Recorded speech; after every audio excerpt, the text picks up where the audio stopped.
Good afternoon friends, আমি অঙ্কিতা। দেখো, আমি তোমাদের বললাম যে আমি একটু পরে তোমাদের সাথে শেয়ার করছি যে মায়ের ঘরে কেন গেছিলাম। এই দেখো, মায়ের ঘর থেকে আমি এই ফ্রক টাইপের কুর্তিটা নিয়ে এলাম কিনে। কেন মায়ের ঘরে জানো তো কেস ছিল, বোলপুর থেকে একজন কাকু আসেন গাড়ি করে কিংবা ওরা বাসে করে আসে ঠিক বলতে পারছি না।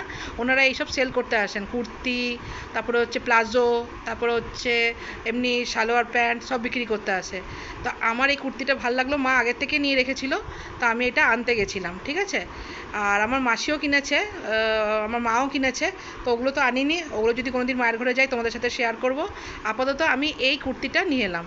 তো দেখো, তোমাদের যদি ভালো লাগে এই কুর্তিটা আমাকে জানিও যে কেমন। কেন এই এই গরমে জানো তো একটু হালকা লাইট কুর্তি পরা খুব ভালো, আর এই কাপড়টা খুবই সুন্দর জানো তো।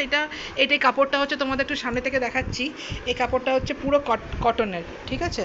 তো এরকম হচ্ছে কুর্তির প্যাটার্নটা।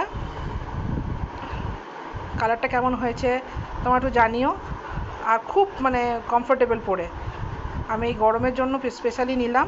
আমি এমনি না দেখে নিই না, খুব রেয়ারই আমি এরকম টাইপের কুর্তি নিই, তবে এটা দেখে খুব ভালো লাগলো আমার। তো তোমরা একটু জানিও যে কেমন হয়েছে, ঠিক আছে। তোমাদের সাথে শেয়ার না করে তো করবো না, তাই তোমাদের সাথে আগে শেয়ার করলাম। দেখে একটু জানিও হ্যাঁ কেমন হয়েছে। ঠিক আছে, চলো।